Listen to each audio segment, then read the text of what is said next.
I feel like my energy is not as matching as everyone else's here because my energy is very high person right now. My name is Netsai Butler. Netsai means trouble in my native language. And I often like to tell people it depends on who you are, whether that trouble is good or it's bad. Okay? For the last 17 years, I have done justice work. It's what I've been doing, whether it's reproductive justice, social justice, healthcare justice, income justice. That has been my work. And that work has seen me leave the confines of JP6, where I've lived for 20 years, to go work for people like Wendy Davis and Kamala Harris and Joe Biden and Elizabeth Warren, and working for issue-based organizations like Emily's List. That has always been my work, justice. And so now I'm bringing that back home to fight for justice at a time where Republicans are trying to roll us back into the civil rights era in our higher courts. We should be fighting for our lower courts. And so I hope they're ready to fight, because I got a lot to fight. And I know what I'm fighting for. This fight is for Brianna, who works at my dentist's office, who went into the judge's court that's currently sitting in this seat, and was a few hours short on her paycheck to make her rent money because her elderly mom got sick and she was the main caregiver. I remember talking to Brianna and Brianna saying to me, it was almost as if she didn't even see me as a person. At least one that she could identify with anyway. I am tired of Republicans organizing and taking these smaller seats from up underneath us while we're not paying attention. Because these smaller courts are where justice really starts. This fight is for young me. This is for young me whose parents and myself came here when I was a child. I ended up in truancy. I want you to know I was undocumented. My family was too. My parents had one car and worked the night shift. So that meant every morning I was just a little bit late every day.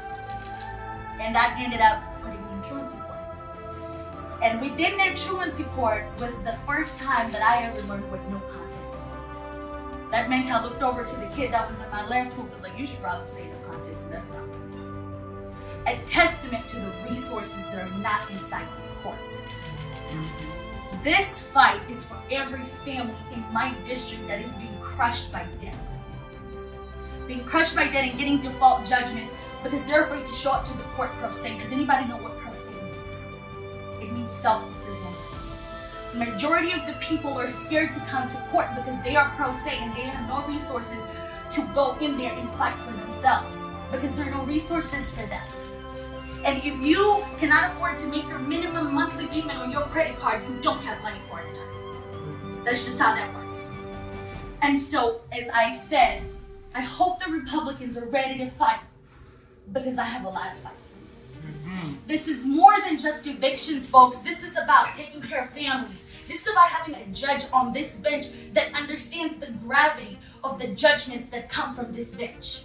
This is about having a knowledgeable judge. A judge that knows the task. That means a judge that knows the job and does it with compassion. A judge that will make the difference between whether a traffic ticket is going to complicate an immigration case or whether a family that is behind on their mortgage 3 months is going to be able to get a modification on their home loan and they're going to foreclosure. That is what happens in this court. This is the justice that we are talking about. We need a judge that is knowledgeable, that knows the job, that has done the research, that has lived in the district, that knows the people, that knows the Briannas. I am that person. And if you are mad as hell like I am and you want to join me in this fight, pull me aside. Let's talk about how you can get involved. If we do not hold the line in these lower courts, these Republicans are going to continue to railroad us back at a time where you wanted to marry whoever you wanted to love, and these same courts would put you in jail for wanting to have interracial marriage.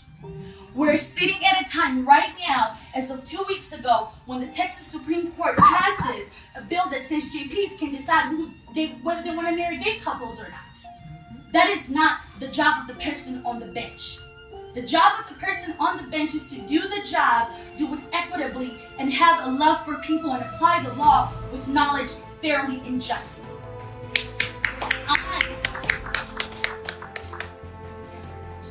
what's saying? I'm not matching the vibe. Everybody's kind of happy. I'm like, I'm mad as hell. Right? And so, if you believe in those very same values and protecting and holding the line in our smaller courts like mine, I want you with me in this fight. This is a tough economy. Even driving here and using your gas money, that means you care, right? So we will take any of your help. Phone banking, block walking, spreading the word, the $2 in your pocket. It's gonna make a difference towards holding the line on our courts. And this is important to me because I am a child of dictatorship. So I know the ingredients of a dictatorship. I see the pot, it's on the stove, the ingredients are cooking. And it starts with eroding all of the powers in our court so that you have puppets sitting on the bench who are taking and selling our rights. And I heard a lot of discussions here tonight about nice Republicans. I don't believe in nice Republicans. I believe that you should save the palatable Republicans for your Thanksgiving dinner. Because the nice Republicans are the ones that have been quietly eroding every single thing that has to do with our rights. Yes. So they better be